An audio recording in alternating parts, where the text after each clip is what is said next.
There was a time when I believed that love could heal anything. I thought, with all the certainty in my heart, that if I loved my child enough, if I poured my soul into him, he would grow up to appreciate it, to understand it. I thought that my sacrifices, my sleepless nights, my unyielding dedication to his happiness would eventually be rewarded. But life has a cruel way of revealing the truth.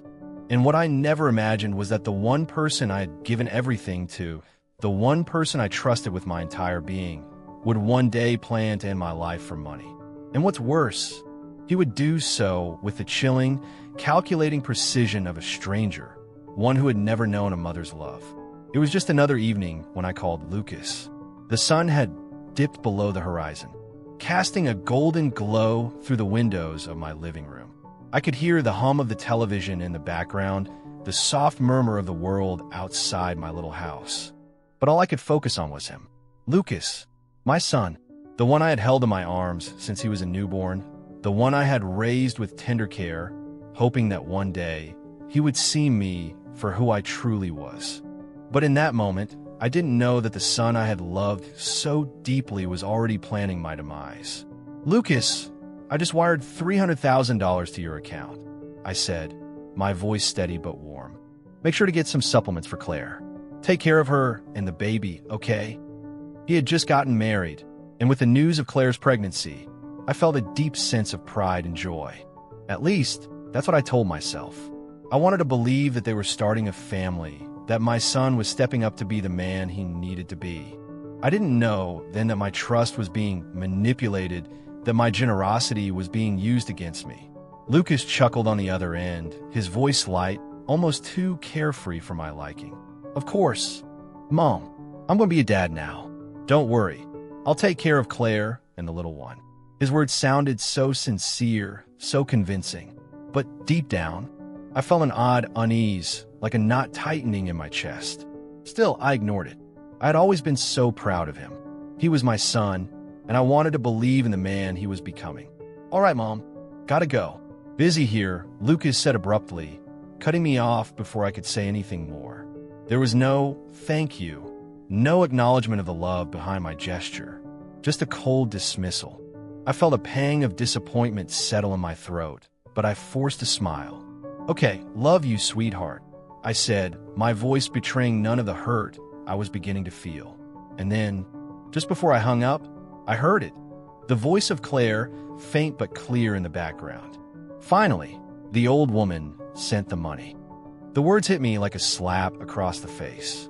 I froze, the air thickening around me as if the room itself had closed in. Time seemed to stretch, elongate into an endless moment of disbelief. For a second, I thought I had misunderstood, that my mind had somehow played tricks on me. But no, it was unmistakable. The cold, dismissive tone in Claire's voice.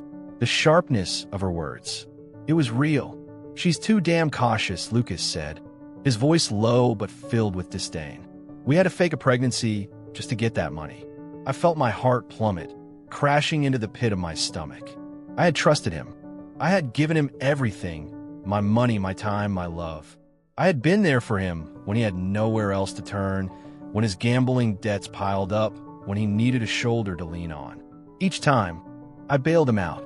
Every time, I patched up his mistakes, believing it was what a mother did.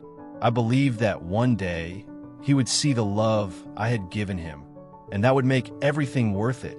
But in that moment, everything changed. The boy I had cared for, protected, and sacrificed so much for was gone.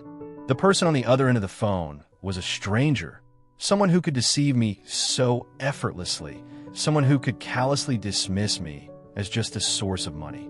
I felt the ground slip from beneath me as every memory of him shattered into pieces. My son, the one I had always known, was no longer the same. He was a man driven by greed, by an insatiable hunger that I had never seen before. After the wedding, Lucas had become more distant. His calls grew infrequent, his visits fewer. I told myself it was just the demands of married life, the responsibilities of being a new father. But deep down I knew. I had always known. And now, as I listened to those words, I realized just how deep the deception ran. The truth was laid bare before me, colder and harsher than any betrayal I had ever imagined. My son had used me, and worse yet, he had set in motion a plan to make my death look like an accident, all for the sake of money. For the first time in my life, I felt truly alone.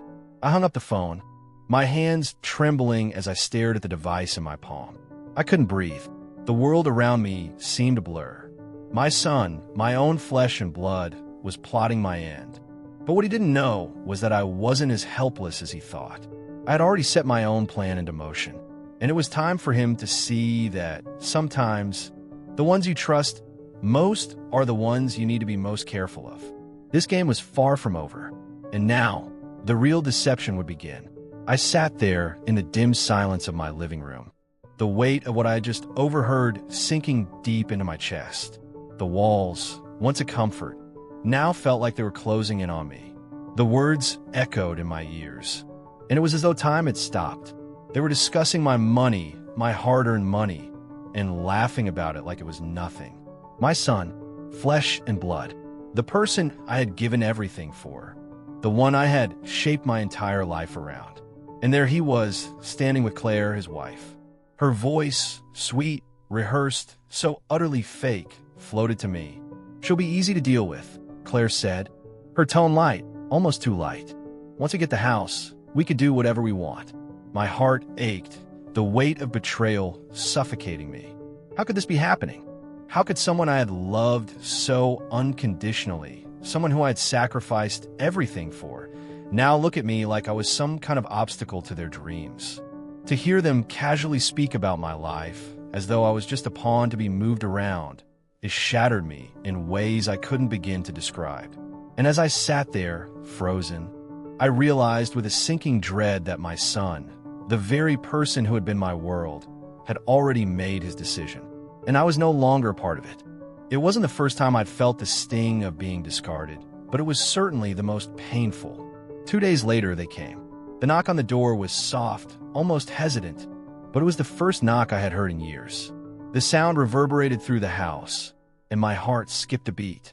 I wasn't sure what to expect, but I knew, deep down, this wasn't just a visit. Lucas, my son, had come, and he wasn't alone. I stood as though on autopilot, my hand gripping the doorknob tightly. I plastered a smile on my face, one that didn't quite reach my eyes. The door swung open, and there he was. Lucas, with that familiar, boyish grin on his face, standing beside Claire. She, too, had that practice smile on, the kind she wore when she wanted to play the part of the dutiful daughter-in-law. But I wasn't fooled. Not anymore. "Hey, Mom," Lucas said, his voice carrying that same casual tone. "I had a free day, thought I'd drop by and check on you." I could feel my heart trying to beat normally, but it was hard. It was hard to pretend that nothing had changed, that nothing was broken. I leaned against the doorframe, the weight of the past few days pressing on my shoulders.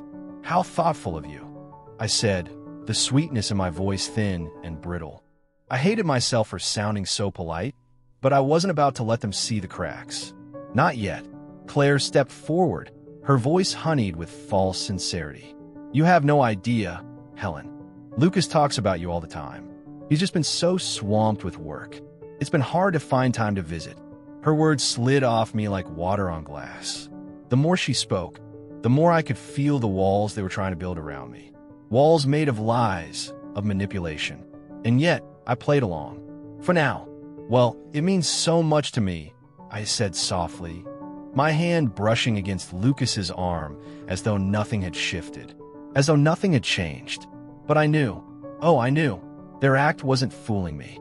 I had seen the way they looked at me in private, the way they whispered when they thought I wasn't listening.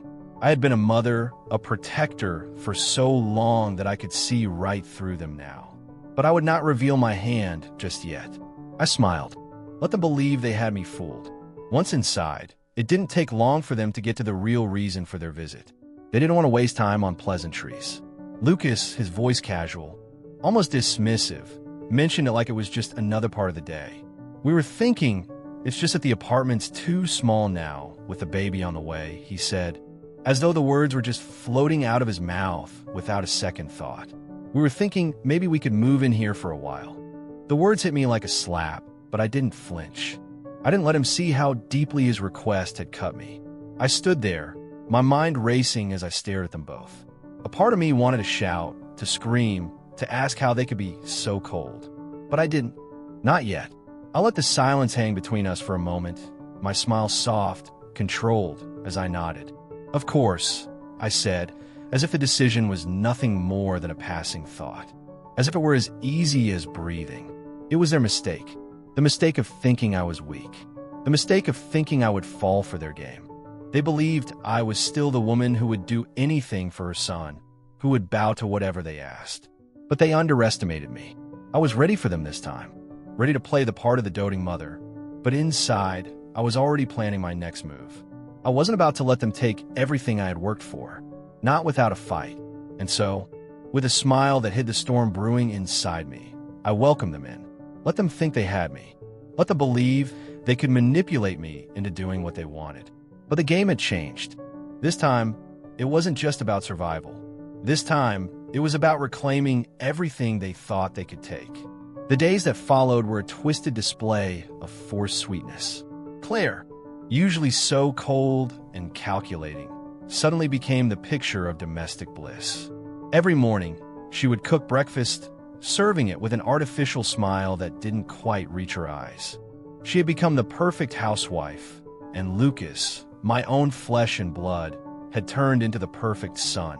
He helped with the cleaning, did his chores without complaint, and even gave me a warm hug here and there, his arms wrapping around me, as if he truly cared. The house, once filled with tension, was now eerily quiet, save for the soft clink of dishes and the hum of the dishwasher. But I could feel the lie in every gesture, the falsehood in every word spoken. It was all a charade, a game they were playing to get what they wanted. I saw through it. Every smile, every laugh, every glance they exchanged was a calculated move, and I was the pawn they were waiting to discard. I couldn't shake the feeling that they were biding their time, waiting for the right moment to strike, to take everything I had built, everything I had sacrificed for them. One morning, as I was tidying up the kitchen, I heard Claire's voice. It was light, almost flirtatious, as she spoke to Lucas. I froze, my hands gripping the countertop, unable to move. My stomach churned as I heard her whisper, her voice filled with venom disguised as sweetness. "Once we get the house, she'll be gone. It'll be all ours." I felt my heart stop. My breath caught in my chest as I listened to Lucas's response. The words that came from his mouth were as cold and indifferent as the winter air. "She's just dead weight now. I don't need her anymore." I closed my eyes, trying to block out the sharp pain that shot through me. It felt as though the earth had tilted beneath my feet, the ground crumbling away. I had given him everything. My home, my love, my sacrifices, everything I had to make him into the man he was today. And this was how he repaid me. My own son, the boy I had raised with so much care, saw me as nothing more than an obstacle in his path. I was a burden, a means to an end, and the moment he no longer needed me, I would be discarded. I felt a wave of nausea wash over me. But as much as it hurt, as much as the betrayal stung, I refused to break. I wouldn't let them destroy me. No, I had already begun to plot my retaliation. They wanted me gone, but I wasn't going to let them take everything so easily. Not without a fight. That evening, I prepared dinner, but not in the way they were expecting. This time, my cooking wasn't about nourishment or care. It wasn't about providing comfort. This time, it was a carefully crafted plan, a revenge served on a silver platter. They thought they had me figured out, but I wasn't going down without making them regret it. I spent hours in the kitchen, meticulously preparing every dish. I knew exactly what they liked: rich, creamy, indulgent foods that were their favorites. The kind of food that would make their stomachs heavy, their minds clouded, and their judgment dull. I worked with a steady hand, each stir of the pot, each slice of the knife, feeling like the tightening of a noose. They would eat it all, blissfully unaware of the trap I was laying for them. When dinner was finally served, I watched them sit down, their eyes lighting up as they dug into the feast before them. Claire moaned in pleasure as she took the first bite, and Lucas followed suit, devouring his meal with the same reckless abandon. They didn't even notice the subtle change in flavor, the slight bitterness hidden beneath the rich creaminess of the dishes. I watched them eat, my heart pounding in my chest. It was a delicate game I was playing. I wasn't poisoning them. That would have been too obvious, too violent. No, this was far more insidious. I was feeding them something far more dangerous: complacency, gluttony, and the slow destruction of their own clarity. The more they ate, the heavier they would feel, both in body and mind. And when the time came for them to act, they would be too sluggish, too clouded to follow through with their plans. As they finished their meal, I smiled to myself, a quiet satisfaction filling me. They had no idea what I had done. They were still in their world, convinced that everything was going according to plan. But I knew better. This was just the beginning. It was supposed to be an ordinary day. Nothing special, just another day in the whirlwind of life that had become my new reality. But life, as it often does, has a way of shattering the calm when you least expect it. I was sitting at the kitchen table, sipping on my lukewarm coffee, when I glanced over at Lucas's laptop. The screen was left open, his careless mistake, or perhaps a deliberate one. I don't know. I should have been focusing on the mundane tasks of the day, but instead, I found myself staring at a document that seemed entirely out of place. The title was innocuous enough, something about life insurance. My heart skipped a beat when I saw the words life insurance policy, and then my name. I froze. Panic surged through me like a tidal wave, crashing over every calm thought I'd ever had. A cold sweat broke out across my forehead as the reality of what I was looking at hit me. It was a policy, a massive life insurance policy in my name. And the beneficiaries? Lucas and his brother. Of course. I couldn't breathe. I couldn't think. The world around me tilted, spinning out of control. They were planning something that would end my life. They weren't just after money. They were after my death, disguised as an accident, a mere coincidence. It all made sense now. The odd behaviors, the subtle manipulations, the strange affection Lucas had shown, all masked by a veil of caring. But beneath that, they'd been plotting, quietly laying the groundwork for my disappearance. I needed to know more. There was no time to waste, no time to cry. I grabbed my keys with hands that trembled and drove to the insurance office. My mind raced, each thought more frantic than the last. Was I too late? Had they already set their plan in motion? I barely remembered the drive. It was as if I was floating through it, detached from the world around me. When I arrived at the insurance office, I barely managed to hold myself together. The receptionist, unaware of the storm brewing inside me, greeted me with a smile as I handed over my details. "Is there a life insurance policy in my name?" I asked, my voice shaking but trying to sound calm. The woman checked the records. My heart pounded in my chest as I waited. Then she nodded, and the words I'd been dreading came out of her mouth. "Yes, there's a high-value life insurance policy under your name." The truth hit me like a physical blow. They were already prepared. They'd planned everything: the policy, the accident, the house. Everything. They were going to make it look like I slipped, tripped, or somehow met an untimely death, all for the sake of money. The world felt like it was collapsing around me. I stood there for what felt like an eternity, struggling to keep my composure. But I had to be strong. For myself. For the life I still wanted to live. The next day, Lucas and his brother took me up to the mountains for what they claimed was a peaceful hike. The mountains loomed ahead, cold and indifferent, like everything else in my life now. I had no idea what I had done to deserve this betrayal, but I wasn't going to let it end this way. As we walked, I pretended to be just another unsuspecting woman, taking in the beauty of the rugged landscape, unaware of the danger lurking behind me. I listened as they spoke, their voices laced with false sweetness. They were trying to lull me into a false sense of security, but I wasn't so easily fooled anymore. In my backpack, I had swapped their usual energy bars with ones laced with sedatives. It had been easy, almost too easy. They wouldn't have suspected a thing. I knew what they were planning, and I wasn't about to let them succeed. We stopped for a break, and I watched them eagerly devour the bars I had so carefully prepared. It didn't take long for the sedatives to take effect.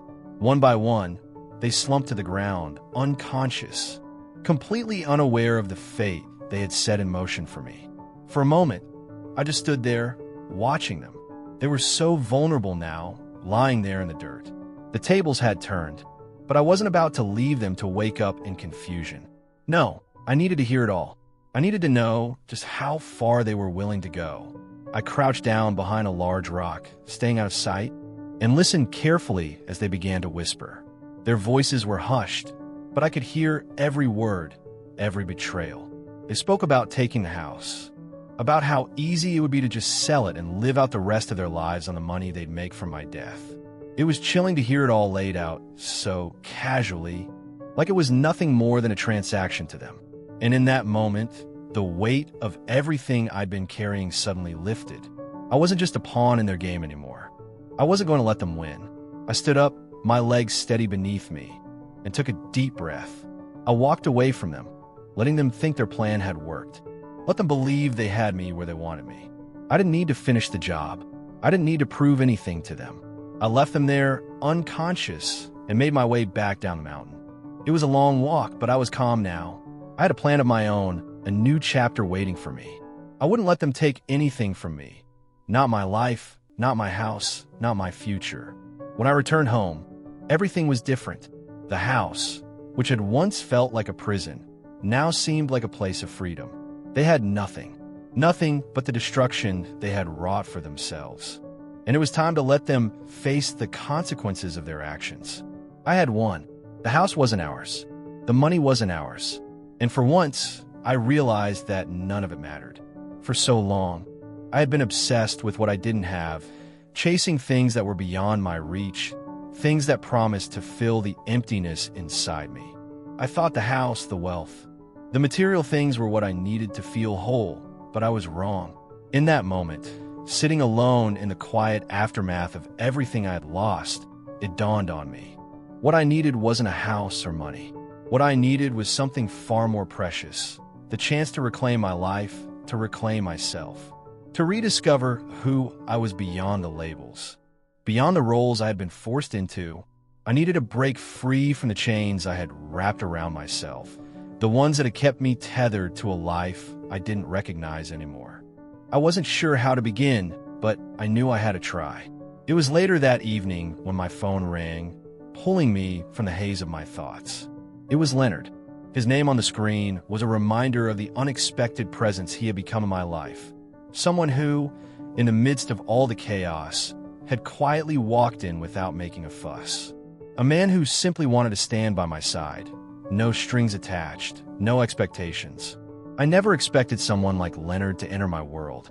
After everything I had been through, after all the pain and betrayal, I didn't think anyone would ever offer me their presence without wanting something in return. But Leonard wasn't like that. There was no urgency in his voice, no pressure in his words. He was patient, kind, and most of all, he was warm. A warmth I hadn't realized I had been missing for so long. "Do you think you'll ever fall in love again?" he asked one evening as we sat outside, the orange hues of the setting sun spilling over the horizon. The air was cool, the world around us gently winding down after a long day. I paused for a moment, considering the question. In the past, I would have scoffed at it. The idea of love seemed so far out of reach, like a distant dream I had long forgotten how to chase. But now, as I looked at Leonard, as I felt the quiet comfort of his presence, I realized something. Maybe love wasn't as impossible as I had once believed. Maybe it had always been there, waiting for me to open my heart again. I smiled, the weight on my chest lighter than it had been in years. "Maybe I already am," I replied, my voice soft but certain. There was a new beginning, not defined by the house, not defined by the money, but by something far deeper. A beginning of trust, of healing, and maybe even of love. I wasn't sure where it would take me, but for the first time in a long time, I was willing to find out.